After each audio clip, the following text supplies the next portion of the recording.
que lee los datos de la terminal, separarlo del intérprete para que nosotros podamos verlo, pues hay que incluir una librería que contenga un escáner.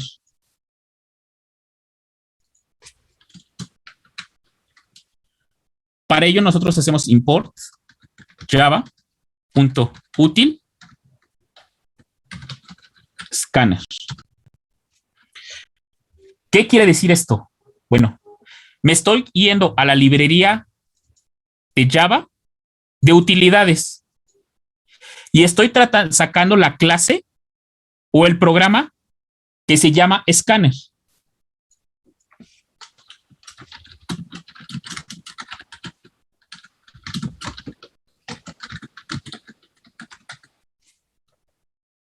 Prácticamente aquí no es librería estándar de Java, subcarpeta utilidades, programa scanner.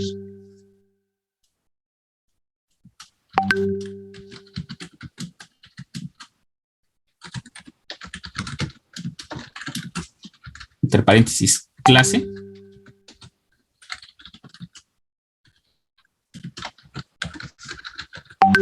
Las clases nos permiten definir nuevos tipos de variable.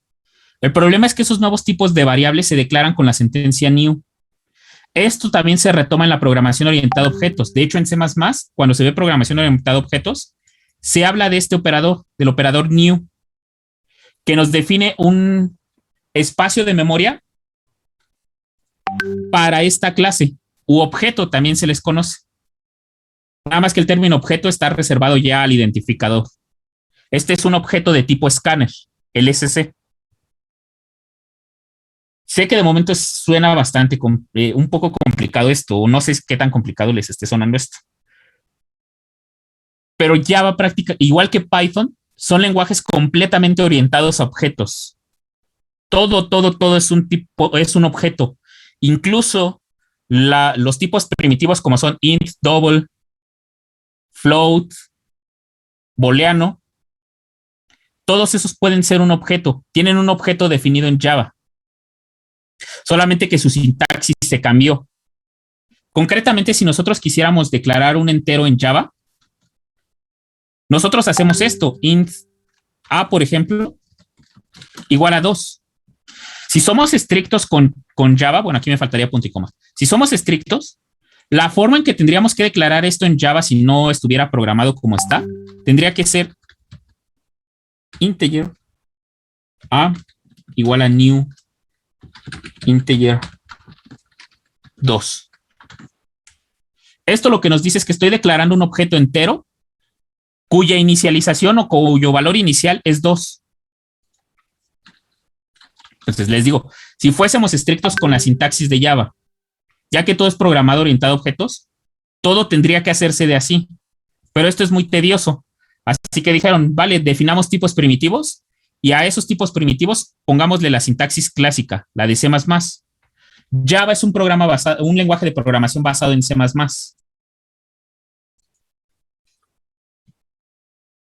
Regreso otra vez a la salida. Entonces, system.in se encarga de leer a la terminal y Scanner se encarga de traducir la terminal.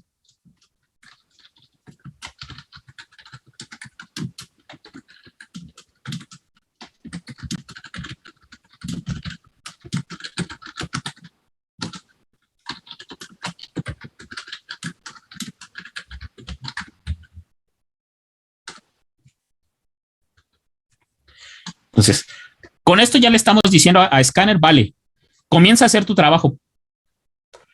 Vas a tener que estar escuchando a la terminal o bueno, al system.in, a la entrada estándar de Java, para comenzar a traducir cuando yo te lo requiera. Perfecto. Scanner en ese momento se pone alerta. Está esperando a que la terminal le pase elementos a traducir. Entonces, déjenme imprimir system. Pues lo puedo escribir con PL. PL println. Aquí.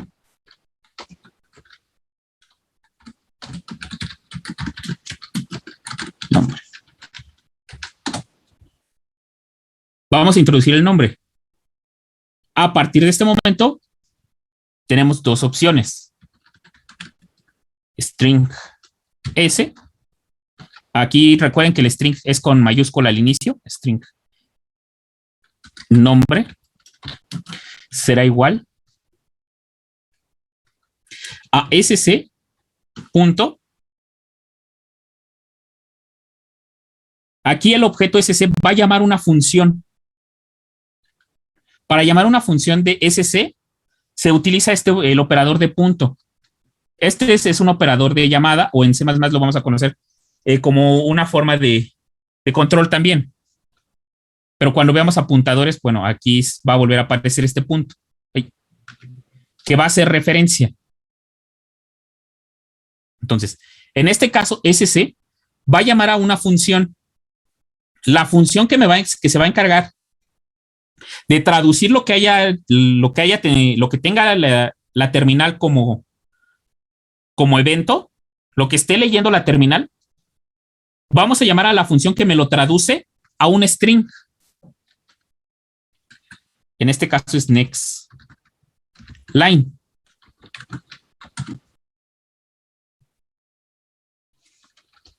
Y vamos a imprimirlo.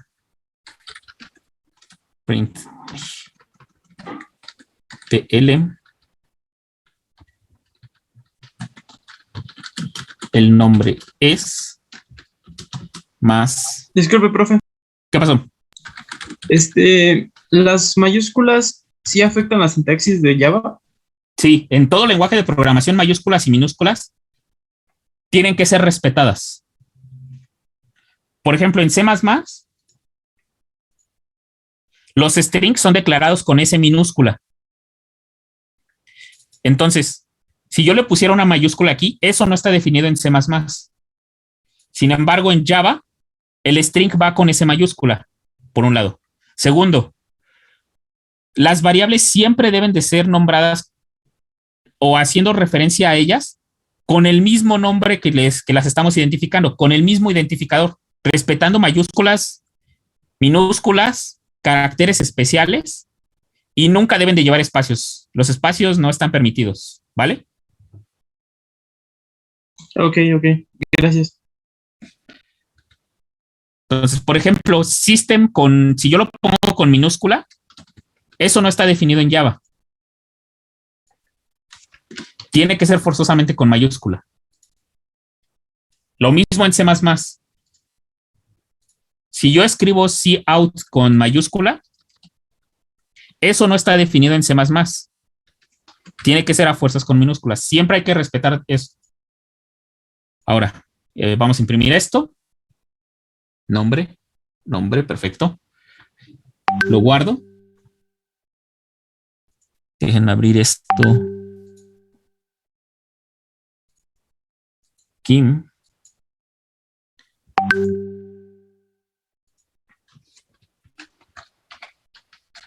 Entonces, aquí está, es el de entrada.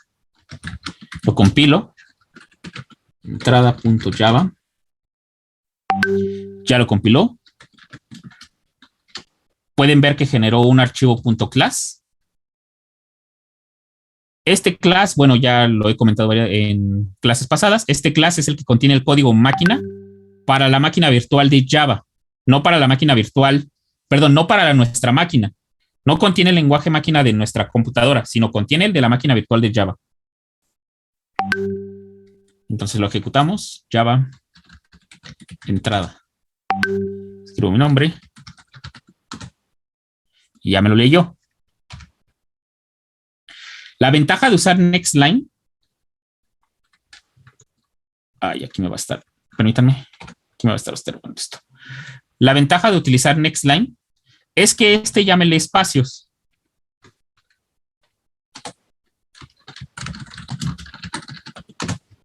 Sin ningún problema. Y este no va a tener el inconveniente de sein, de estar esperando un evento al final. ¿Vale? El problema es que miren qué pasa si yo declaro un entero int a igual a 3, por ejemplo, en este.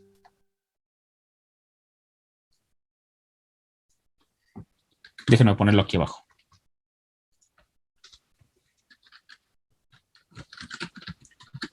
System. System.out. Out.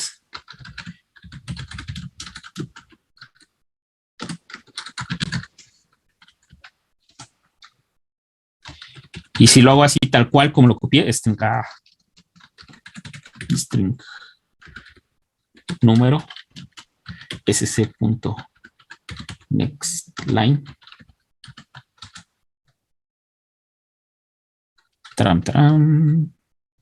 int a igual a 3 y ahora le doy print line la suma con 3 es más, en este caso, a más número.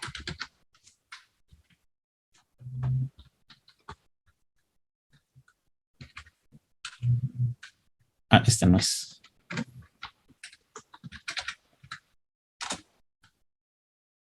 Compilo, ejecuto, pide mi nombre,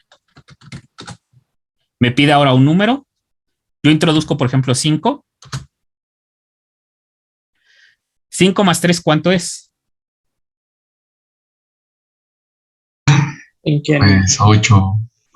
Y aquí nos dio 35. Entonces no hizo la suma, hizo una concatenación. Eso se le dice concatenación, poner enseguida. Exactamente.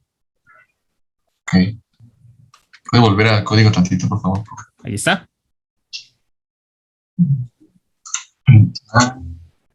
Recuerden que yo les dije que el operador suma con los strings hace concatenaciones. Ajá. Que aquí hizo una conversión del entero a string y luego concatenó. Prevaleció el string antes que el entero.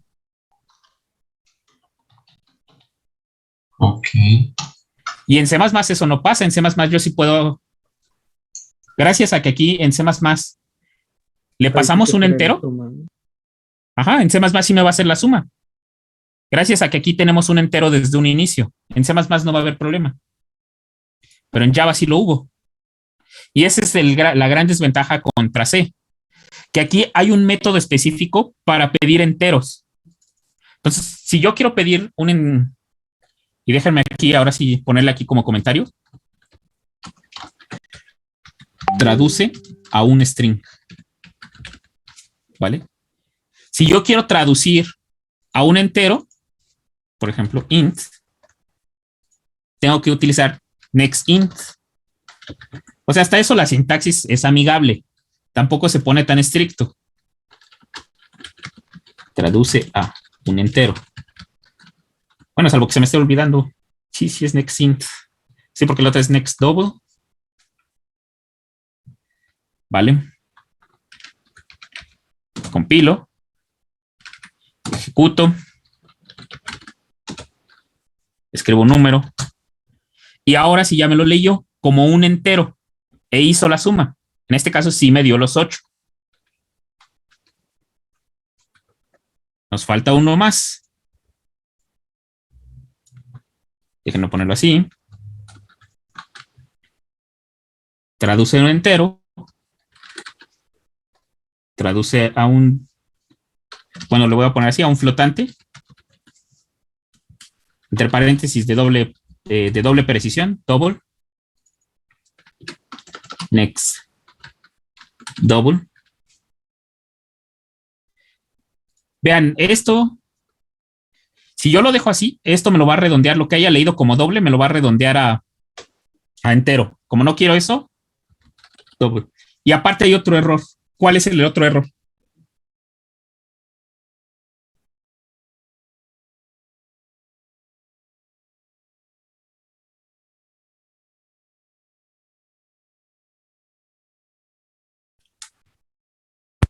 Que ya está usando la variable número. Perfecto. Recuerden que no puedo utilizar un identificador de una variable para definir otra. Recuerden que esta sintaxis me define la existencia de la variable número, Si yo ya he dicho anteriormente que ya existe una variable número que es entera, ya no puedo volver a asignarle ese nombre a otra. Entonces ahora tiene que ser número 2. Es más, vean aquí, lo voy a hacer así, para comprobar la sensibilidad de mayúsculas y minúsculas. Int a igual a 3. Este lo quito.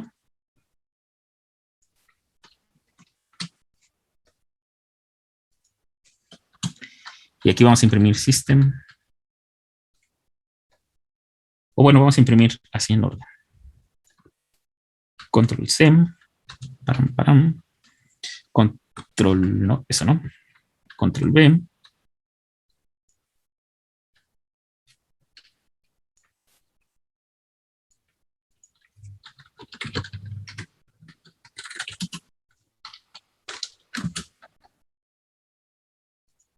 A más número. Taran, taran. Next double número. Creo que ya. Guardo.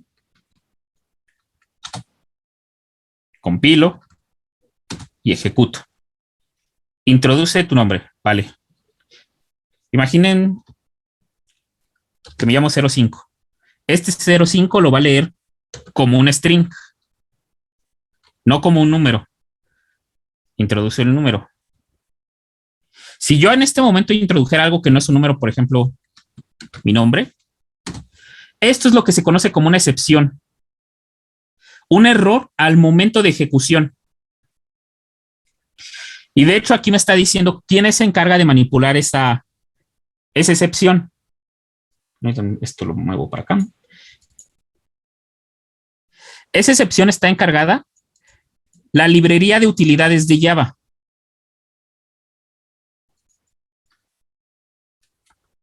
Lamentablemente aquí las excepciones, si no son atrapadas, es bastante complicado leer qué las está causando. Porque para leer una excepción, uno tiene que conocer la clase de Java que se encarga de manipular eso. En este caso es la llave de la clase de entrada de datos, de tipos de datos.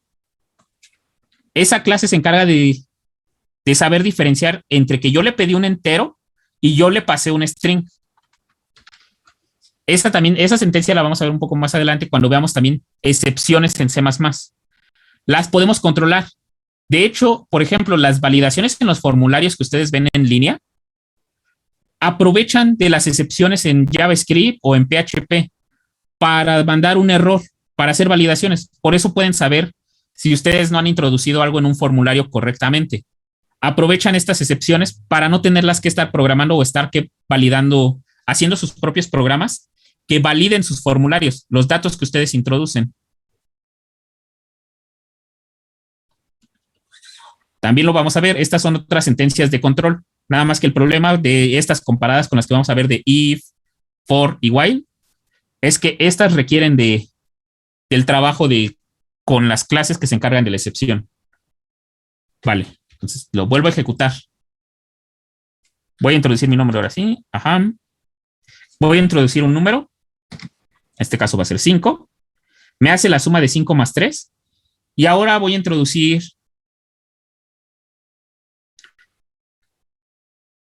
un 6, por ejemplo. 6 más 3 es 9. Pero en este caso marca 9.0 porque el que prevalece es el doble, no el entero. Hace rato veíamos que el que prevalecía entre un string y un entero era el string. Entre un doble y un entero es el doble. Prácticamente la regla es que el que ocupa más memoria es el que gana.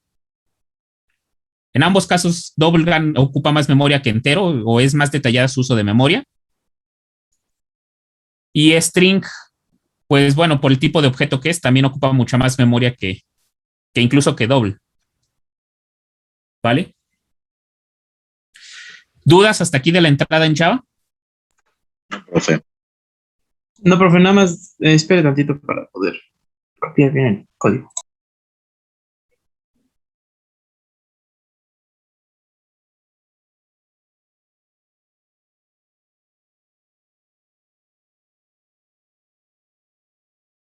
Bueno, solo una duda. ¿Los ¿Qué pasó? paréntesis que pone en la línea 18 son forzosos cuando hace la concatenación de ambas?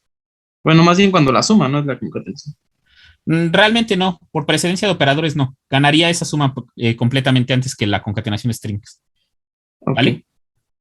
Pero siempre los pongo para Una que se entienda la pregunta. operación. ¿Qué pasó? Es en esta línea en donde puso el string nombre, profe, en donde En puso la 11, SC. ajá. Ajá, Ahí, ajá. ajá. Aún no entiendo bien para qué nos sirve el SC y con el operador punto. ¿Lo podría explicar otra vez, Ok. por favor? Sí, sí, sí. Miren, cuando yo empiezo a llamar una librería o una clase en Java, un programa externo en Java, por ejemplo, en este caso, Scanner, no está en la librería estándar de Java. La que siempre se incluye es esta, la de Lang. Esta de Lang, por ejemplo, contiene el system.in, el system.out, los contiene. Vale. Siempre los tengo que ahora tratar como nuevos tipos de variable. Cuando yo llamo un programa externo, un programa de una librería, lo debo de tratar como una nueva variable. De hecho, cada vez que nosotros utilizamos esta sentencia de public class, lo que estamos haciendo es definir un nuevo tipo de variable entrada. Posteriormente les voy a decir cómo utilizar esto para aprovecharlo. Entonces, Scanner es el programa, vamos a decirlo así de momento, o la clase. En Java entiendan que cuando digo clase me refiero a un programa.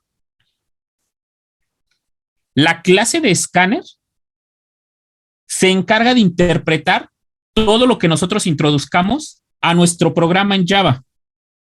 Todo, todo, todo. Sea desde terminal, sea desde archivos, sea desde hardware. Scanner lo permite leer desde de cierta manera. Entonces, para inicializar o para comenzar a crear un escáner, o sea, un lector de esas entradas, necesitamos esta línea de código. Esta. Si yo la pongo así, si yo la dejo así, como sin el system, lo único que está haciendo es que ya creó o ya mandó a llamar al objeto, a la clase que se encarga de interpretar todas las entradas que yo pueda hacer. Pero si, como no tiene el system.in, no sabe qué tipo de lectura va a ser, qué tipo de traducción va a ser o de quién va a traducir las cosas. Cuando yo le pongo system.in, le estoy diciendo a Scanner que va a traducir todo lo que venga de la terminal. Vale, eso es esta línea. Esta línea lo único que hace es llamar al traductor y decirle de dónde va a obtener las cosas que va a tener que traducir. En este caso estoy diciendo, vale, llamé a un traductor que lo estoy llamando SC para identificarlo y le estoy diciendo que va a traducir desde la terminal con system.in. Al ponerle ese system.in, le voy a decir que va a tener que empezar a escuchar a la terminal. Recuerden, la terminal es esto. Siguiente. Cuando yo hago sc.nextLine, lo que le estoy diciendo es, vale, sc, tú ya estás en este momento escuchando a la terminal. Aquí. Ahora, la acción que quiero que ejecutes para para separar el identificador de la acción que quiero que ejecute, del tipo de traducción que quiero que haga, se utiliza este operador de punto. Este operador de punto es un operador de llamado de métodos. En C++ también hay uno. Pero esto lo único que hace es que al traductor que yo llamé, que lo nombré como SC, le voy a pedir que me haga una traducción a un string. ¿Qué instrucción hace eso? Bueno, es nextLine. Pero como es una acción, como es algo que va a ejecutar SC, algo que va a hacer SC, tiene que llevar estos paréntesis. Solamente estos paréntesis son para diferenciarle. Después, cuando veamos funciones, van a ver qué importancia tienen estos paréntesis. Pero de momento, considérenlos como fundamental para indicarle a SC que va a tener que hacer una acción. ¿Cuál es esa acción? Traducir todo lo que reciba de la terminal, traducírmelo a una cadena de caracteres. ¿Vale? De hecho, es exactamente lo mismo. NextLine es un método en Python. Aquí también a las funciones en Java se les conoce como métodos. Son exactamente lo mismo. Como les dije, tanto Python como Java son orientados a objetos. Ok, ahorita checo quién tiene el error, ¿vale? Permítanme entonces. Eso es con NextLine. Con NextInt pasa lo mismo. Ahora, a SC le estoy diciendo que comience a traducir, pero que me lo traduzca todo a un entero. O sea, él me va a traducir de la terminal, me lo va a traducir a un entero. Esto que está aquí le indica una acción a SC. Igual con este de aquí abajo, esto le indica una acción a double. ¿Dónde más pueden ver una acción? En este código, pero no de SC necesariamente. ¿Quién más está ejecutando acciones?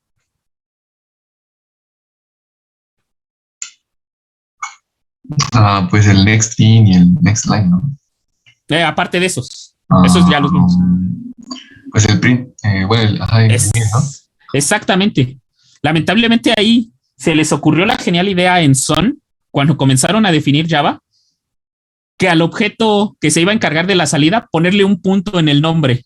Aquí, este punto. Este punto es del nombre de la salida, del objeto que se encarga de la salida. Su nombre es system.out. ¿Vale? Ese punto no tiene nada que ver con esto que estamos haciendo de aquí de las acciones. Ahí se les ocurrió justamente utilizarlo como un identificador para diferenciar la salida de la entrada. O sea, ese está juntito todo, ¿no? No se exactamente. Independientemente. Okay. Exacto. Esto es todo junto. Y lo hicieron para diferenciarlo del system.in. No me pregunten qué estaba pasando en sus cabezas en ese momento. Así decidieron ellos que así se iban a llamar. Y la acción que está ejecutando system.out es printLine. O sea, imprímeme una línea y al final haz un interlineado. Esa es la acción que está ejecutando. Esta es una acción. Y sí, ya en el comentario me lo habían dicho. En los comentarios me lo habían dicho y no me fijé, perdón. Pero esta es otra acción que se está ejecutando. ¿Quién la está ejecutando? System.out. ¿Vale? Este punto, entiéndanlo como una acción a realizar por el que está a la izquierda. A la izquierda es quién va a realizar la acción y a la derecha es la acción que va a realizar. Y vean, aquí dentro de los paréntesis le estamos pasando cosas. A esto se les va a conocer como argumentos. Y esto lo que va a decir es que nosotros le vamos a decir con qué cosas va a hacer la acción que tiene que realizar. Ya en funciones hablaremos de eso. Entonces, ¿ya queda claro qué estoy haciendo con esta sc.nextLine? Sí, profe, gracias. Vale. Bueno, porque tarde o temprano lo vamos a ocupar. No el NextLine, sino esa sintaxis. Así que es mejor que quede claro de una vez. Ahora, ¿quién tiene error con el código que no le compila? Yo, profesor. Ok. A ver, comparte pantalla. A ver. Permíteme. Ok. Ya está. A ver, aquí está mi código. Ok. ¿Qué te marca el compilador? Me marca Para no ponerme a buscar línea por línea. entrada. Otra vez, está compartiendo por default el de Atom, no toda la pantalla. No puedo ver la terminal. ¿Ve la terminal? Ahora sí. Ok. ¿Te falta un punto y coma? Ajá, pero. En la línea 14. Pero aquí está. Es que sí se lo puse, pero no entiendo por qué me lo marca. Es este. Ya vi. Después de System, en esa misma línea. Ajá. De hecho, si te das cuenta, te marcó 3 errores del mismo tipo, pero porque hay otro error que lo está causando. En esa misma línea, te falta un Un carácter. ¿Quién puede decirle a su compañera qué carácter le falta en esa línea 14? Un Punto, punto entre 3 punto. múltiple de N, ¿no? Bueno, ahora lo digo en orden, pero todos están correctos. Te falta un punto después del out y antes del print. Ahí está. Ok. Ahora compílalo. Bueno, guarda primero. Con Ay, control S guardas. ok. Ya está. Ok. Lo cierro y lo vuelvo a abrir, ¿verdad? No, no era necesario. ¿No? No es necesario. Ah, ok. Se ve. Ve.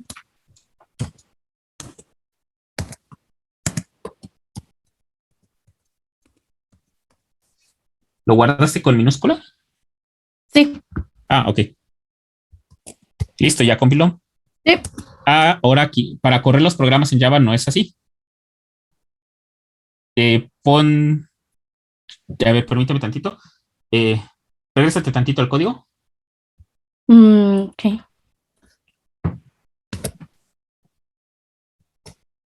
No compiles al código, al código.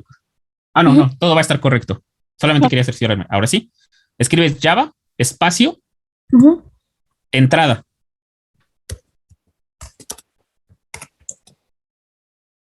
Y ahora sí.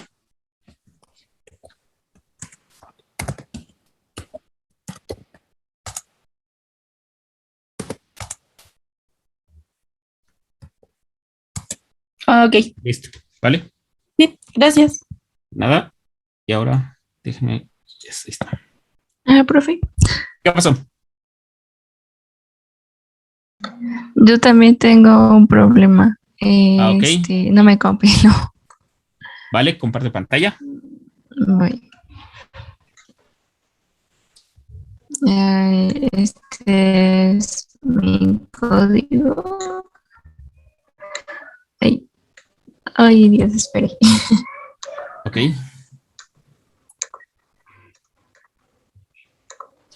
Este es mi código. Y la terminal me marca esto, que no reconoce este símbolo. O no sé por qué. Ok. Ya lo vi. Regrésate al código. El error está en que no identifica next line con L minúscula. Como les dije, es sensible a mayúsculas y minúsculas. Pero bueno, todavía vas a también tener aquí otro error. Ajá. Regrésate al código. Ahora, ahí les va. ¿Cuál es el error que tiene en la línea 16?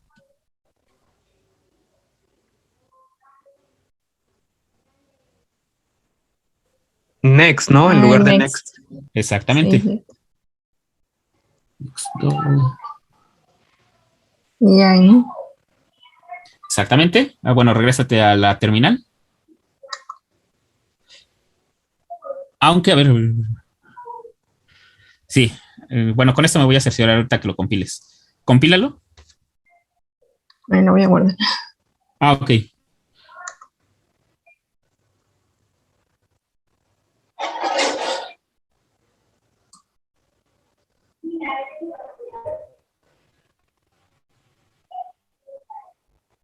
¿Listo?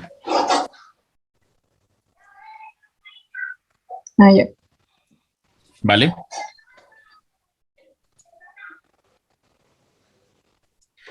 Listo. Déjenme entonces regreso a mi pantalla. ¿Cuál es mi pantalla? Es esta, creo. ¿Vale? ¿Alguien más?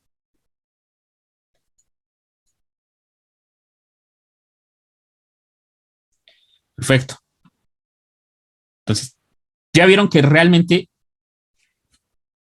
la única diferencia con C++ es que el proceso ahora se hace en 2 pasos.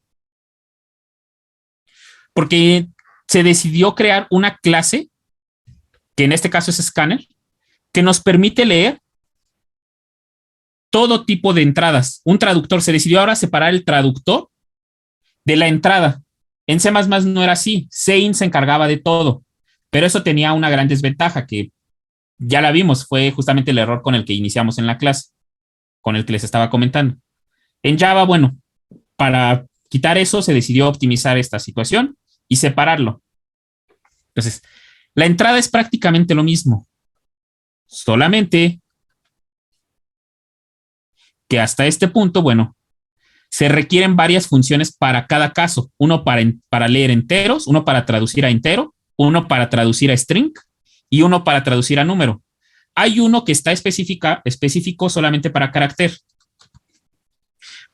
Pero bueno, ese realmente no se ocupa como tal, puesto que si en lugar de carácter mejor trabajas con int, que serías el de char c igual a sc.next. Así. Este realmente no se ocupa, porque este lo podemos utilizar mejor con el de entero. Y después ya nada más obtener el código ASCII correspondiente a partir del entero, el carácter correspondiente. Si es que se requisiera el carácter, pero rara vez se requiere. Este que está aquí, no pongas acento, solo lee un carácter. Este no lee strings, solamente lee un carácter. ¿Vale?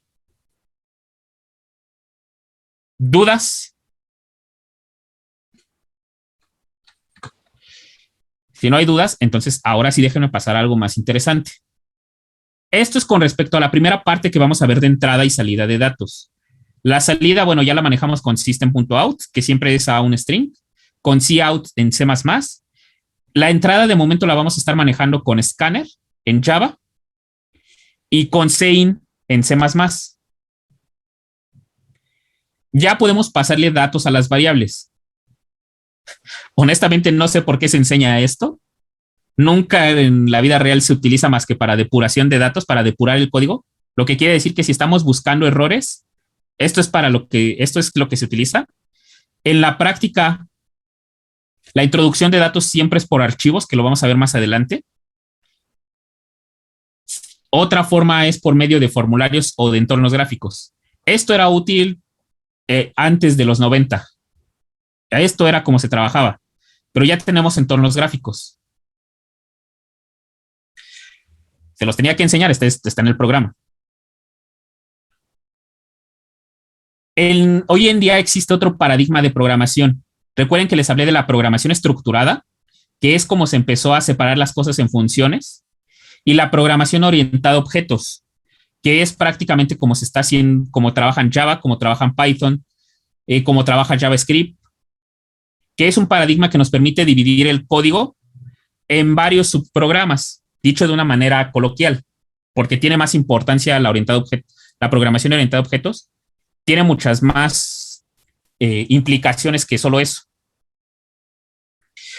Otro tipo de programación, otro paradigma de programación es la programación funcional. La programación funcional está completamente orientada a la entrada y salida de datos, pero en un sentido de que cualquier entrada siempre le debe de corresponder una respuesta, un resultado. En pocas palabras, está más enfocado al resultado que a, por ejemplo, validar un formulario o validar un dato. Eso es lo que pasa en Octave y en todos los lenguajes que se utilizan para matemáticas. Su enfoque es completamente funcional, a la programación funcional. Por ejemplo, en Octave, si yo escribo esta sintaxis A igual a 2, no se está preocupando porque yo declare que sea de tipo entero, que sea de tipo doble, ni nada. Eso en automático el lenguaje lo va a hacer, pero eso es propio de los lenguajes interpretados, así que eso no tiene que ver de momento con la programación funcional. Lo que sí tiene que ver con la programación funcional es esto, que una vez que yo introduzco una instrucción, me muestra el resultado. Déjenme comprobar algo. Me parece que Python en la actualidad ya también hace lo mismo. Python 3, A igual a 2. No, aquí no, exactamente. Python todavía no tiene a menos que utilicemos NumPy, no nos va a devolver una respuesta. Aquí Python no me dice que yo a A, le asigné el valor de 2. En cambio, aquí en Octave sí me lo muestra. Vean, si yo escribo A igual a 2, ahí era mayúscula, A igual a 2, me da el resultado. Aquí, hasta que no llamo a la variable A, no me muestra el resultado. A diferencia de acá, que desde que la inicialicé me lo da. ¿Por qué? Porque cada instrucción en Octave, en la programación funcional, tiene que dar un resultado. Está orientada a resultados. Entonces, en Octave no nos vamos a preocupar de si estamos leyendo a la terminal, de a quién estamos leyendo, de cómo encargar. Es más, ni siquiera utilizamos la sintaxis de print en Octave, porque no nos interesa, porque sabemos que el propio lenguaje, al estar orientado a programación funcional, siempre me va a devolver una respuesta, siempre, siempre, siempre, siempre. No importa qué cosas haga yo, miren, por ejemplo, si yo escribo A minúscula igual a 3, me dice que asigné a minúscula 3, y si yo escribo solamente A más A, esto me retorna el valor, me da la respuesta. Sin embargo, en otros lenguajes de programación en los que no están orientados a programación funcional, se tiene la complicación de que hay que llamar a una función que se encargue de imprimir. En el caso de Java y de C++, por ejemplo, en Java es println o print también, y en C++ es cout. Esas se encargan de la salida. Aquí no, aquí siempre hay una respuesta de la terminal. Ese es otro lenguaje, otro paradigma y otra gran diferencia. De hecho, si ustedes se van a dedicar a la investigación, les va a interesar más la programación estructurada y la programación funcional que realmente la programación orientada a objetos. Hasta cierto punto. Porque si su investigación tiene que ver con análisis de datos, la programación orientada a objetos es de los mejores que les va a ser útil. Pero bueno, eso solamente sería para la parte de extracción de datos. Y bueno, esos son otros temas aparte. ¿Vale? Entonces, en Octave no tenemos unas entrada y salida, pues vamos a decir, normales o clásicas. Aquí, siempre que nosotros hagamos una entrada, A igual a 1, siempre le va a corresponder una salida. A diferencia de acá de C++ y de Java, donde a toda entrada no le tiene que corresponder una salida. Hasta que nosotros no invocamos a cout, no hay salida. Es más, podemos invocar cout sin cin. Pero eso no quiere decir que aquí no haya instrucciones para imprimir en terminal. Aquí, por ejemplo, puedo poner disp A. Esto se traduce como display y me muestra el valor que tiene A. También tenemos, me parece que aquí es printf. Déjenme recordar si es printf. Hola. Tenemos la sintaxis de impresión, pero realmente en Octave nunca se ocupan. De hecho, por eso Octave también es una buena graficadora, porque justamente no nos interesa que imprima texto, sino que nos saque en automático la visualización de las gráficas que queremos, ¿vale? Entonces, Octave, su entrada y salida de momento es aparte. Cuando veamos instrucciones de control, vamos a retomar ahora sí cómo se vería un programa ya en Octave concreto, ¿vale? Es más, en Octave no tenemos una función main. Siempre se está haciendo todo sobre la terminal. Entonces, entendiendo esa pequeña diferencia, ahora sí, como les comentaba, esto se tiene que dar porque pues viene en el programa, pero hoy en día pues no es de lo más utilizado. Simplemente la programación funcional no lo requiere. Y hablando ya en términos de industria, la terminal solamente se utiliza como entorno de prueba. Los datos se obtienen a partir de bases de datos como MySQL, MariaDB, bases no SQL, todo ese tipo de bases de datos se obtienen a partir de archivos en general. Se obtiene la información a partir de imágenes, que bueno, eso lo pueden englobar en archivos. Y se obtiene información a partir de datos de la red. Entonces, la terminal como tal, pues no va a ser una de gran ayuda.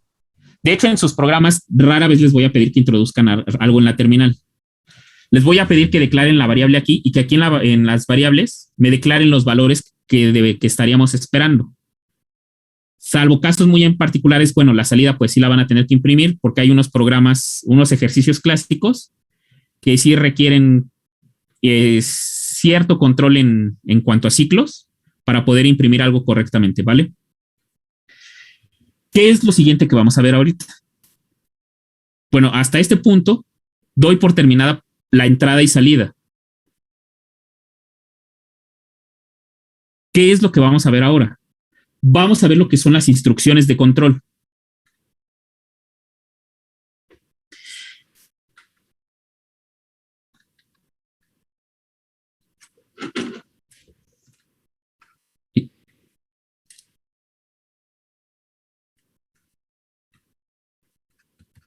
Instrucciones de control. Estas son aquellas instrucciones, o sea, son aquellas órdenes que le vamos a hacer a la máquina.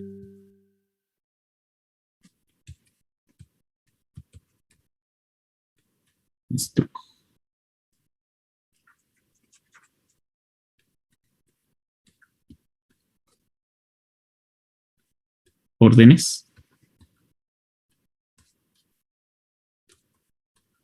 que permiten alterar el flujo del programa.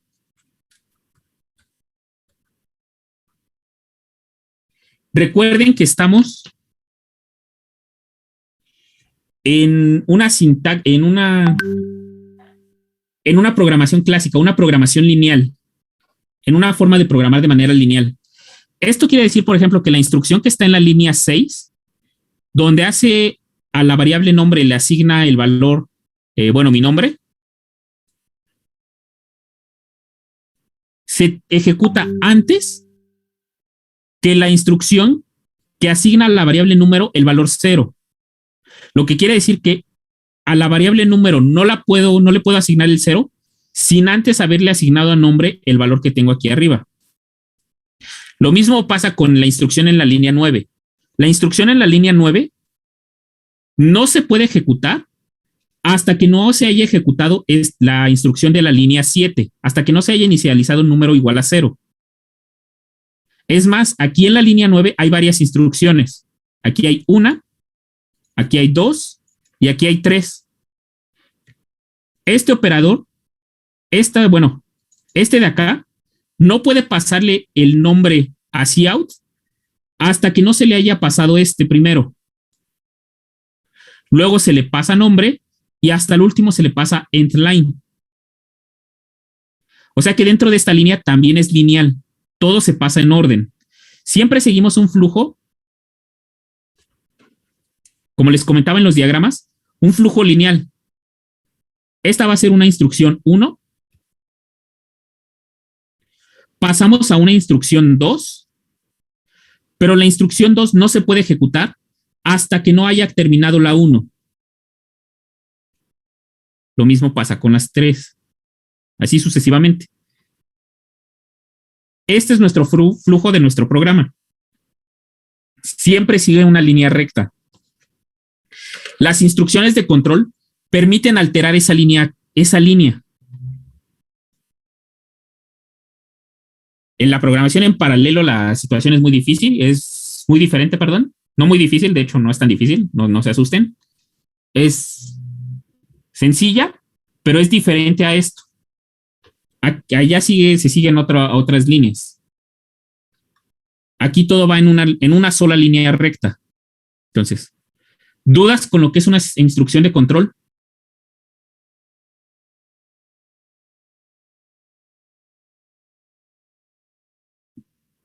Usted no, profe.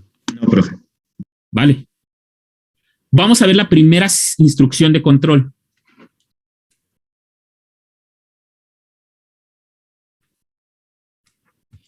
If else.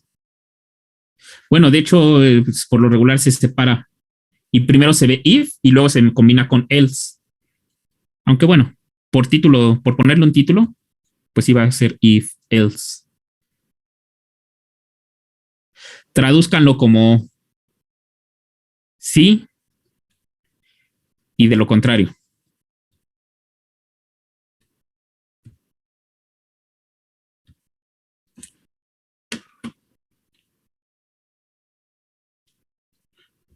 Esta es la primera instrucción que nos va a alterar nuestro flujo. Y en lugar de explicarlo aquí, permítanme, documentos, cursos, ¿dónde está? Aquí, diagramas, if, aquí está.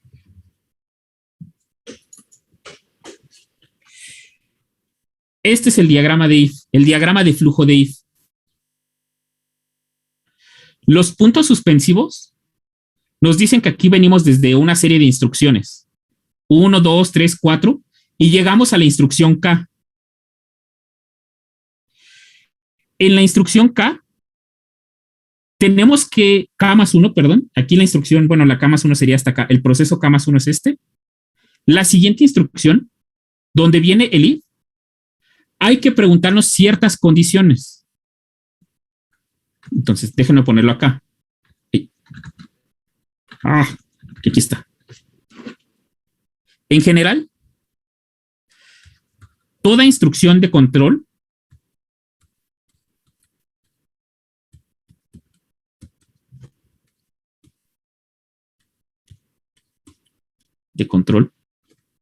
está sujeta a una condición.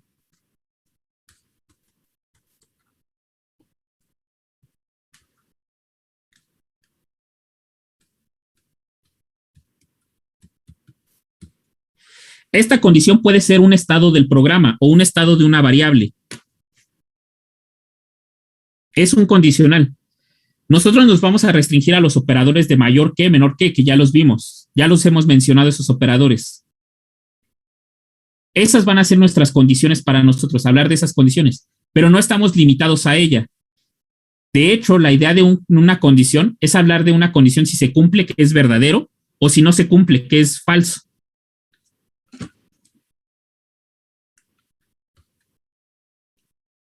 Si la condición se cumple,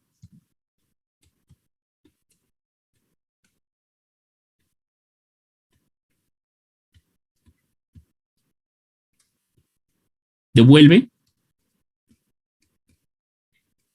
verdadero. En términos de programación, esto es true o 1. Si no se cumple,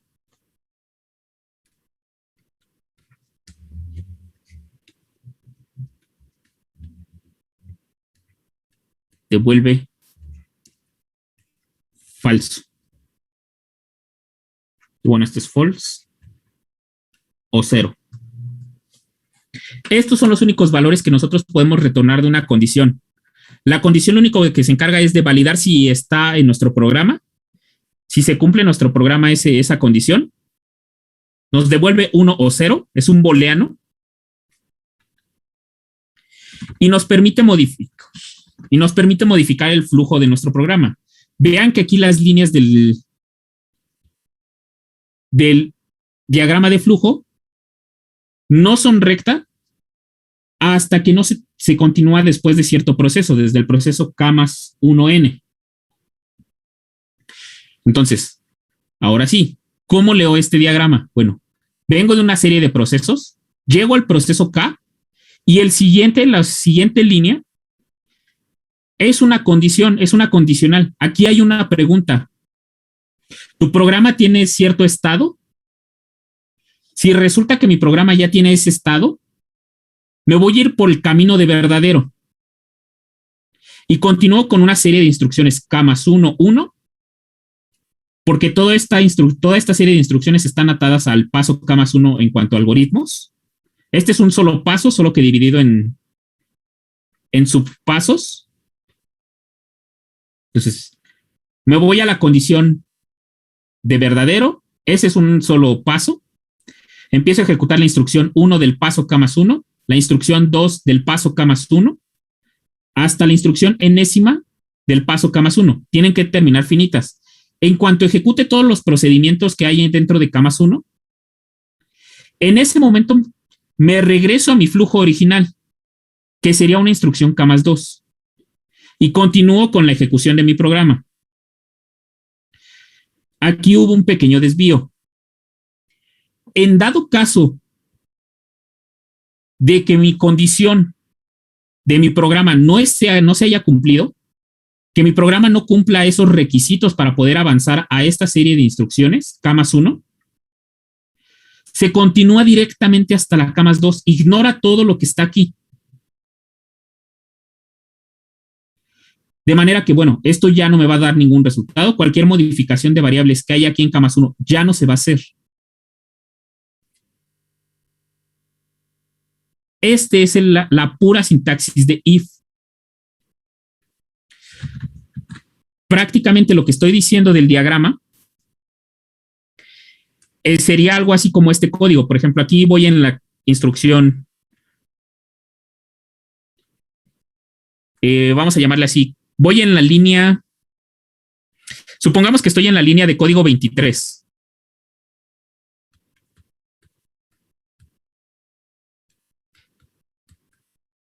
Estas son las líneas de código. Y aquí está la instrucción K.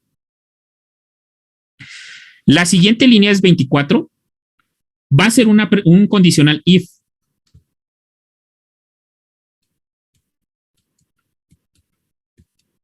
Si se cumple la condición, entonces la línea 25 va a ejecutar el caso K más 1, 1.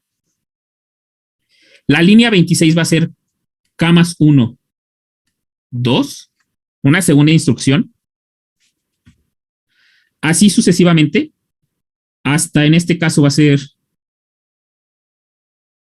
24 más n. No, de hecho es 25 más n. K más 1, n.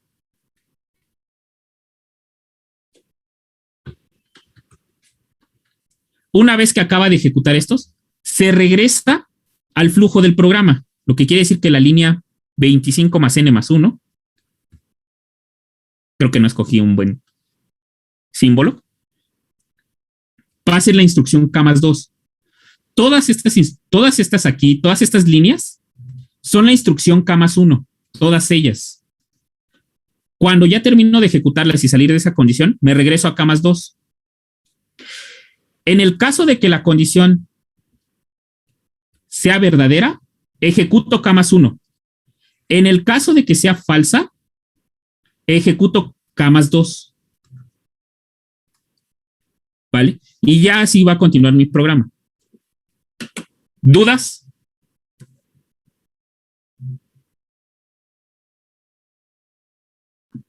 No, profe. Todo en orden. No, profe. Vale. Entonces, Para que haya más, ¿cómo decirlo? Procesos cuando marque falso, debería haber otro condicional en caso de que sea falso, ¿no? O sea, que haya otro. exactamente. Se pueden enlistar un condicional tras otro. No estamos limitados. Pero para eso, después la siguiente parte de ver el if va a ser entender la instrucción else, que justamente atrapa a la condición falsa. Aunque también existe una composición de estas dos que se conocen como instrucciones if-else, que van así. Se encadena una tras otra. Else, if, else, if. Se van encadenando una tras otra. Esa es otra forma de hacerlo. De hecho, en Python, estas dos palabras que en C++ y en Java se tienen por separado, en Python decidieron ponerlas todas juntas y surgió la instrucción elif, que es la combinación de else e if. Y estos son los que vamos a ver. Ok, gracias. Es posible hacer una condición que haga que el programa se atore en un bucle infinito. Sí, podemos hacer un programa que jamás termine su ejecución, pero esa la vamos a ver hasta la sintaxis de control de los ciclos while, donde igual se mete la condición, pero es repetida cíclicamente. Mientras se devuelva verdadero, se va a estar ejecutando todo lo que pongamos dentro de esta serie de instrucciones. El while se puede ver como un if repetido una infinidad de veces, excepto cuando ya no se cumple la condición. Entonces, ese va a ser el while. Con while y con for podemos hacer condiciones infinitas. Podemos hacer que nuestro programa desperdicie memoria diestra y siniestra o que solamente descomponga una máquina, que impida que salga de ella porque siempre va a haber un proceso ejecutándose. Hace mucho el primer virus que decía Feliz Navidad, creo. Lo único que hacía era que en red mandaba un programa y comenzaba a sacar una ventana de alerta que nada más mostraba el mensaje. No, de verdad no recuerdo si era Feliz Navidad o Feliz Año Nuevo. Bueno, deseaba felicidad, aunque el ingrato comenzaba a ejecutar un ciclo infinito que abría un montón de ventanas con ese mensaje por toda la pantalla. Entonces, sí, podemos programar con condicionales, con ciertos tipos de instrucciones de control, podemos hacer ciclos infinitos. Nunca se los recomiendo porque hay veces que estamos trabajando con matrices grandes, ya en momento de investigación trabajamos con matrices grandes y ahí es muy difícil saber si nuestro ciclo acabó o si realmente nuestro programa está haciendo una cantidad de cálculos que se está tardando demasiado. Entonces, traten de evitar los ciclos infinitos. ¿Más dudas?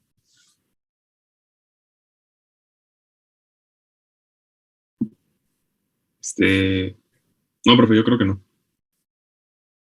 Vale, entonces los veo el martes. Y no me acuerdo si era Bill Gates quien mandaba el mensaje. No, me parece que no. ¿Quién era? ¿El de Napster? Ay, no me acuerdo.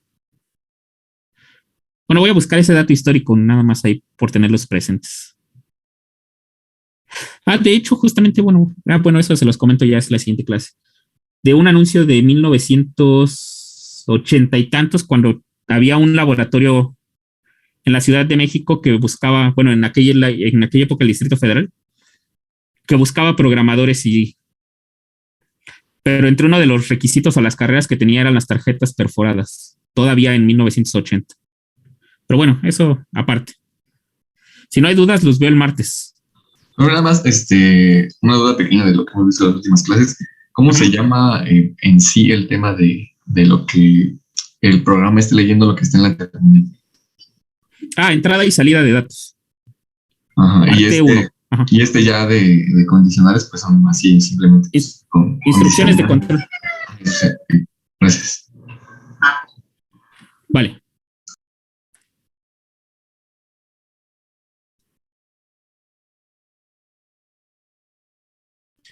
Hasta luego, profe. Gracias. Bonito fin. Nos vemos, profe. Gracias. Igualmente, hasta luego. Bonito fin, profe. Hasta luego, profe. Hasta luego. Nos vemos, profe. Nos vemos. Nada.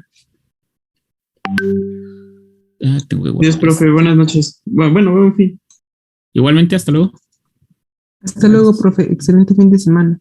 Igualmente, hasta luego. Hasta luego, profesor. Gracias. De nada, hasta luego.